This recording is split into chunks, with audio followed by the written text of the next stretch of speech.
We apologize for the technical issues now, which has been resolved. And now the President Muhammadu Buhari says it will never sit to discuss with the aggrieved members of the new People's Democratic Party (PDP) that joined forces to form the ruling All Progressives Congress (APC).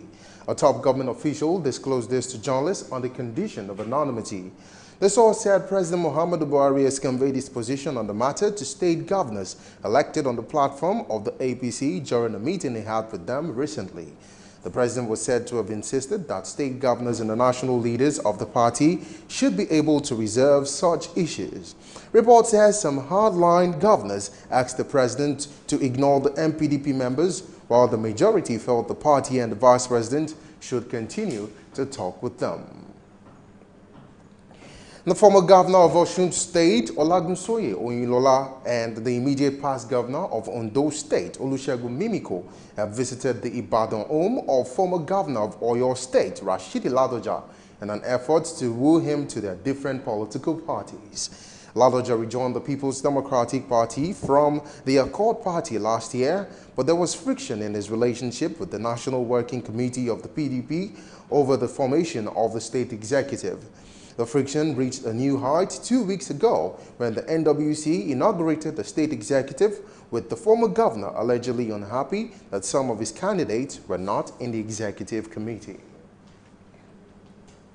And now the former deputy governor of Ekiti State and candidate of the mega party of Nigeria, Adebisi Omoyeni, has promised a better life for the people if he wins the July 14th governorship election in Ekiti State. Omoyeni, who expressed sadness that the Ekiti people are going through hardship, urged the people to reject the continuity agenda of Governor Ayodele Fayose. The governor has endorsed his deputy, Professor Kolakbo Oluchola, as his successor in office and candidate of the People's Democratic Party, PDP. And now the People's Democratic Party in Rivers State has won all chairmanship seats in the recently concluded local government elections, defeating all the 65 political parties that contested the polls. Chairman of the Rivers State Independent Electoral Commission, Chukwunaye Uriri, while declaring the result of the election, said all the parties which participated in the polls were captured during the elections. He also said some political parties, however, had 0 votes and none to account for. In the spirit of Eid al-Fitr, the 2-day public holiday declared by the federal government has finally come to an end. A trip by super screen to Adeniro Gusoya in Lagos shows the Lagos residents are having fun. A cross-section of respondents who spoke to the crew expressed delight about the holiday they described as a long one that enabled them to rest well. Holiday was nice, although I was not at home relaxing. I was at home editing some videos, and come to think about the economy of the country, you know, even in as much as there is no money, in as much as there is nothing to write home about, it's nothing to write home about, but we still see some people, we still have some people that have quiet time, spending time with their children, relaxing with their family, making sure that they bring out the best from their family. It was fantastic being at home like this couple of these days. Just doing 1 or 2 things. I've been able to, as you can see, I'm out here at this at the mall, actually enjoying myself. Nigeria is playing FIFA World Cup, so all that. Yeah, sure. I pray they win, because it has not been going well for the first half, so I'm just praying they win. I think everybody will be happy, and the school students, everybody, they are not going to school.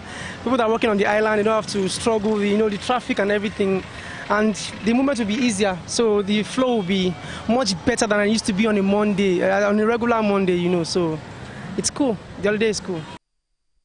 Their message to the government, they urge Nigerian leaders to be more concerned about meeting the needs of the masses, just as others call for patience and tolerance of one another on the part of the citizens. My message to Nigerian leaders is for them to remember the youth and the poor in the society. And we too should believe in our leaders. Anything we say is our leader. We ourselves, we are to be blamed pertaining some certain issues. We do not believe in ourselves. For example, we are too tribalistic in this country. It is only this nation that I see that people did not love their own nation. Let us love ourselves. Let us not, in regard of your tribal affiliation, let us forget about tribal differences. Let us take ourselves to be one. For the leaders doing well, thank you. People know yourselves, and for those not trying, do better. So, and happy Ramadan to everybody, sir. Let's all have fun today. Okay? The killings in the north has not been going well with most of us here in the west, but our prayer is that God will take absolute control. We hope for a better Nigeria. Thank you, God. Yeah, you're welcome. Human rights activist Oche Osadolo has filed an expert motion against the former governor of Edo State, Adams Oshiomhole, over alleged financial misappropriation during his tenure as governor. Osadolo called on the Federal High Court, Abuja, to compel the Economic and Financial Crimes Commission, EFCC, to commence investigation as soon as possible. Osadolo, who disclosed this to journalists in Benin, expressed concerns over the Commission's alleged refusal to address his petitions as enshrined in the act that established the EFCC in 2014. I have a concrete evidence that ex-Governor Adams Oshiomhole mismanaged the fund of Edo State, privatized the state as a personal estate. What do I do as a human rights activist? I brainstormed with my colleagues, and we decided that the best thing is for me to go to court as a person. So I now approach the Federal High Court in Abuja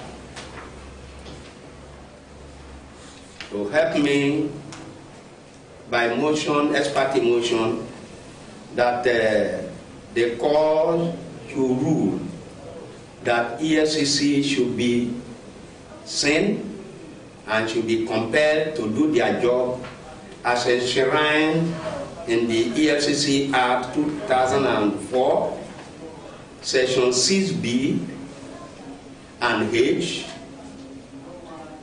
and 13, subsection 2 of the EFCC Act. Osadolo also accused the former governor of deliberately diverting funds meant for hospitals, as well as abandoning the accident and emergency unit of the Central Hospital Project to fund the Edo State University. On the 15th-12-2015, Comrade Adams Oshiomhole approved the award of contract for the construction of 168-room male student hostel complex at the University of Science and Technology, so Uzari, to Mezzas A&K Construction Limited. So we don't know who is deceiving us. We hear the name is Edo University, but the document here says University of Science and Technology. So which one is the name by law is the only man that can prove that. And that contract was awarded at 1.88 billion, 1,880,483,836 naira 66 kobo. Men and brethren, if you now calculate this amount by 168 rooms, it boils down to 10-point-something million per room. People have been wondering why the Central Hospital has been under lock and key since it has been commissioned. Have you gonna don't go there before? Is anybody here who have been treated in the 5-star hospital? Now, we discovered that the money meant for the equipment of the 5-star hospital was diverted. Human rights activist Oche Osadolo speaking there. And the Aliko Dangote Foundation has inaugurated the Dangote Village, built for the internally displaced persons in Maiduguri, Borno State capital. Speaking during the inauguration, Chairman Aliko Dangote Foundation, Aliko Dangote, said about 7 billion naira had been donated by the foundation to support displaced persons affected by the Boko Haram crisis in the northeast of Nigeria. The Dangote village is a self-sufficient set of 200 housing units worth 2 billion naira, with school, hospital, irrigation farms, and poultry farms, amongst others, to enable occupants to eke out of a livelihood. You're watching the Super Screen News. We'll take a break now. When we return, we'll take some business stories. Stay with us.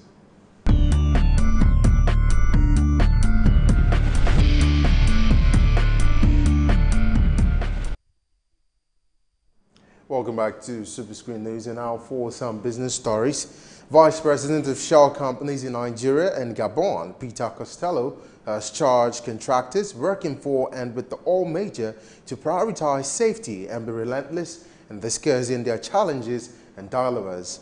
Costello, who disclosed this in a statement, said Shell is poised to help improve safety performance throughout the energy industry.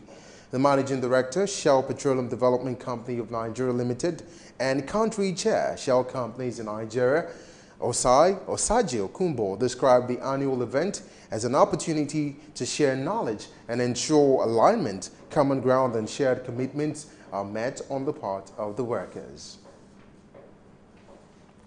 And our stakeholders in the Nigerian maritime sector have suggested that instead of concentrating on the Apapa port as the base for discharging cargoes, the cargo should be moved in barges to other locations to avoid congestion at the port, and that the attendant being borne by operators. The stakeholders disclosed this at an annual lecture and awards held in Lagos State, Nigeria. However, the Director General, Nigerian Chamber of Shipping, Obiageli Obi, said it is not mandatory to discharge cargoes at the Lagos port, adding that they could be conveyed in barges to various locations instead. Still talking business, the Nigerian Telecommunications Commission, NCC, has begun process for the transfer of the license of Visaphone Communications Limited to digital mobile operator MTN Nigeria. Now, the regulatory agency who disclosed this through its spokesperson, Tony Ojobo, said it will hold a public forum in Abuja next Monday on the transfer of the resources belonging to Visaphone to MTN. The transfer of Visaphone's license would also involve the transfer of its frequencies to MTN Nigeria. The transfer, and Ojobo said, a decision is yet to take on the transfer of the license from Visaphone to MTN Nigeria after the acquisition of Visaphone shareholding by the latter. We'll take another break now. When we return, we'll take some news from the foreign scene plus some sports stories. Stay with us. Before they come, they're supposed to, give us some information, notice. At least maybe a week or so. There was nothing like that. Hunger is everywhere in Nigeria. People are dying every day, but the Nigerian government are keeping quiet. Housemen are killing people. Why? It's not what we expected because of these old men that are leading us, and you people know, you are aware that these people are not the right people to lead us. These kind of people that are leading us here are people of black mind. They just care about themselves and their family. You are fighting my village. Let me use if I call it useless, I'm not to mistake. The other place where they build a shop, call it plaza. Each shop got 4 million naira, which I don't have the money, so I have to leave. If you plan to get a tribal mark, it takes a lot of pain, but after some time, you enjoy it. No, we experience hold up now during the construction time. Then after some time, we start enjoying it. The way they are doing the construction is too slow. It's too slow. The construction is too slow. They should stop the construction and make sure people go into their businesses and do their businesses.